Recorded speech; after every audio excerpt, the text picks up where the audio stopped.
Hello, you're watching HW News. This is me, Anusha. Let's have a quick look at the headlines today.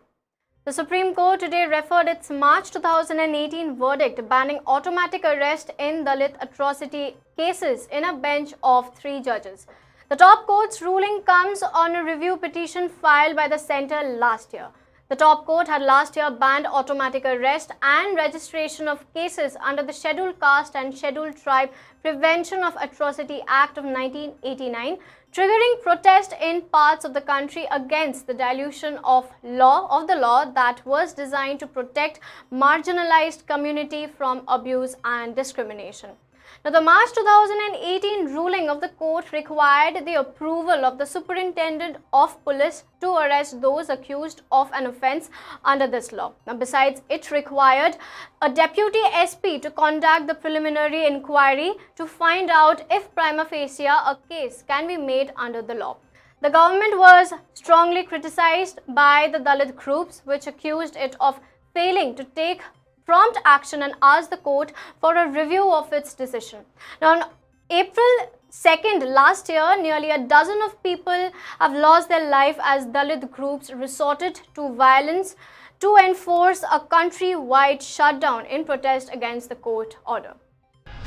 Now, the Bharatiya Janata Party leader Chinmay Nand was questioned by the police last night for over 7 hours. This happened nearly a fortnight after a law student and her family members alleged harassed cases over the last 1 year. The police, which has been facing questions over its apparent reluctant taking action against the former union minister, is yet to file a rape case.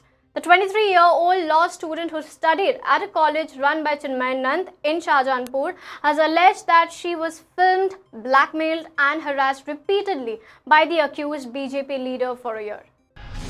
The Ministry of External Affairs spokesperson Ravish Kumar at a press meet yesterday had said that Pakistan showed inflexibility in talks on the Kartarpur corridor and gave unfavorable response on issues of charging a service fee.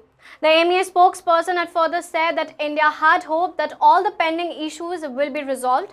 However, India had realized that Pakistan was quite inflexible during their talks. On the Kartarpur Sahib project, you are aware that the third joint secretary level meeting that took place on the 4th of September at Atari in Punjab, and this was to basically discuss the modalities and also finalize the modalities for facilitation of pilgrims to visit Gurdwara Darbar Sahib Kartarpur. We had hoped that all pending issues will be resolved. However, we realized that Pakistan was quite inflexible during the talks, and there are 3 instances where we approached them to show some flexibility. The first one was on their insistence on charging $20 per pilgrim to visit Kartarpur Sahib. This was strongly opposed by our side.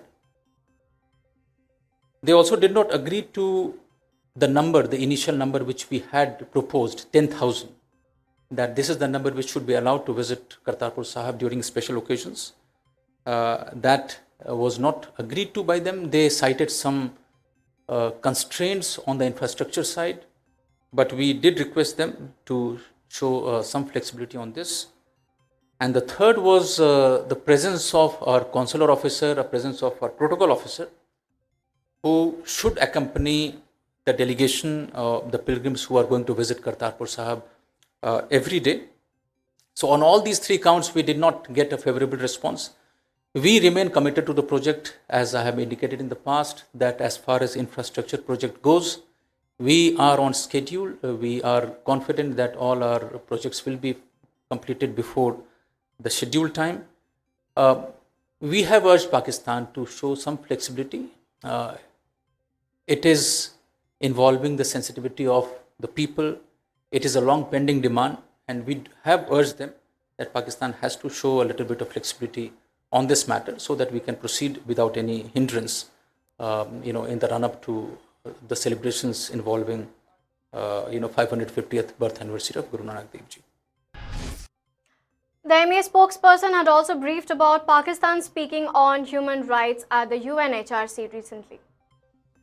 Sir, regarding Kashmir, we have seen that Pakistan has been spreading fake narratives all over the world.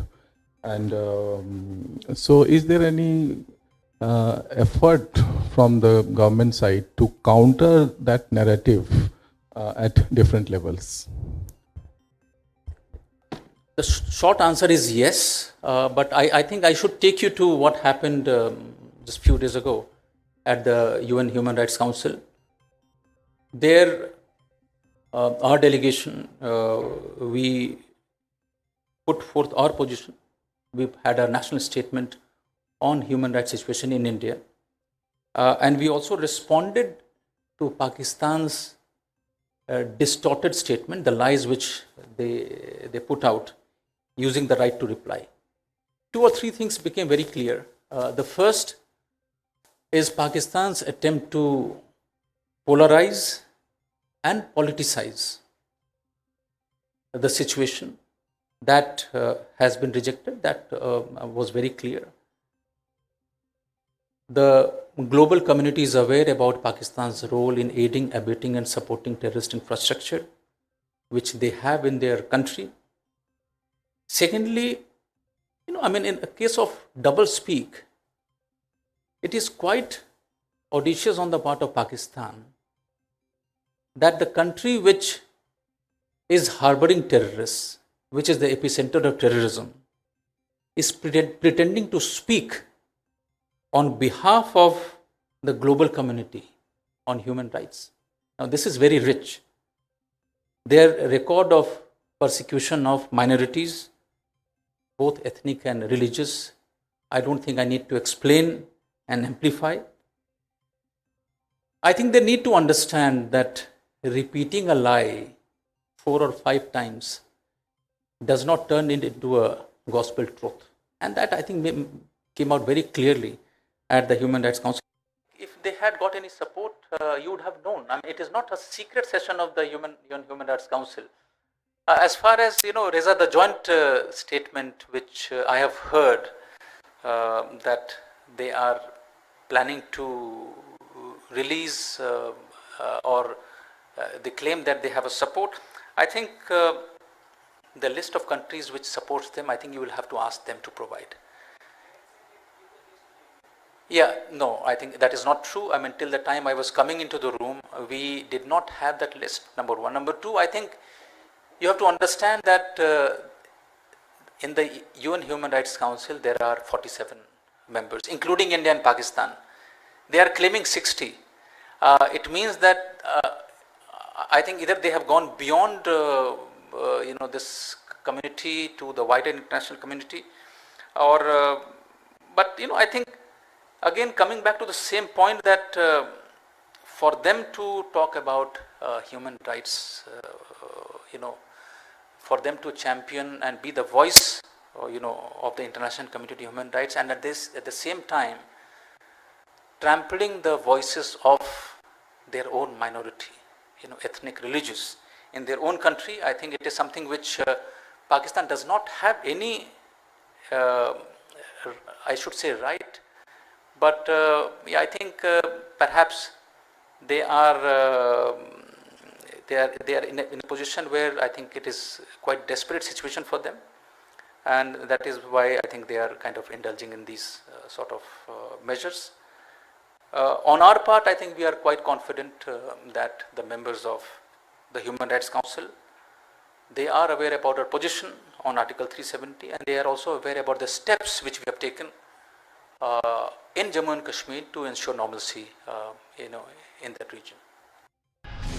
Now moving on, according to the Home Ministry, the government has removed its blacklist names of 312 Sikh foreign nationals involved in anti-India activities, and only 2 persons figure is in the list now. The decision has been taken after a review carried out by different security agencies on the central adverse list or the blacklist containing the names of Sikh foreign nationals. A blacklist on Sikh foreign nationals maintained by various Indian missions abroad has also been discontinued by the government. One major issue coming in the way of grant of consular or visa services to the members mostly belonging to the Sikh community. Now, in a scathing attack on the Narendra Modi government's handling the economy, former Prime Minister Manmohan Singh had said that it may take a few years for the country to get out of this slowdown, provided that the centre acts sensibly now. Calling for the centre to come out of its habit of headline management, Manmohan Singh had said that the first step in a crisis is to acknowledge that we are facing one.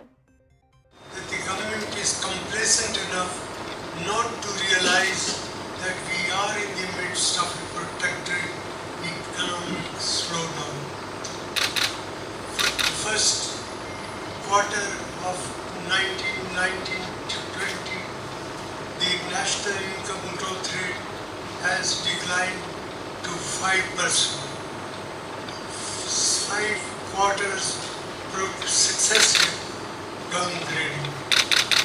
And this reminds me of the situation that prevailed in 2008 when our government was in power. Because of international financial crisis, we faced a very challenging situation, and we faced that situation head on, and we converted that crisis into an opportunity to revitalize our economy. And in the situation that our country is faced today, whether you look at agriculture, whether you look at real estate, whether you look at manufacturing, all along the line there is downturn in the economy. And if this situation is not reversed, the worst thing would happen on the employment situation. If income growth slows down month after month, quarter after quarter, the scope for creating more jobs for our young people is going to be very seriously affected. I mentioned that the growth rate has declined for 5 successive quarters, and now it stands at 5%. Now, in one of the steepest fines imposed under the amended Motor Vehicle Act, the driver and the owner of a truck were slapped with a total fine of over 2 lakh in national capital, perhaps the highest in the country so far, for various offences, including overloading and driving without proper license. The truck, having a Haryana registration number, was challaned by an enforcement team by the Transport Department. Since the implementation of the amended MV Act on September 1st, this is the highest amount of fine imposed for violation for the norms in Mumbai. Earlier, a truck from Rajasthan was challaned with a fine of rupees 1.41 lakh for overloading and other offences. Now, another blow to the Sharad Pawar-led NCP, Satara MP Udayanraje Bhosale is set to join the Bharatiya Janata Party tomorrow. He is likely to join the party in presence of Prime Minister Narendra Modi. On Wednesday, Udayanraje had met Pawar, and it was speculated that he had decided against quitting NCP. Udayan is likely to resign as MP this evening and seek a re-election as well.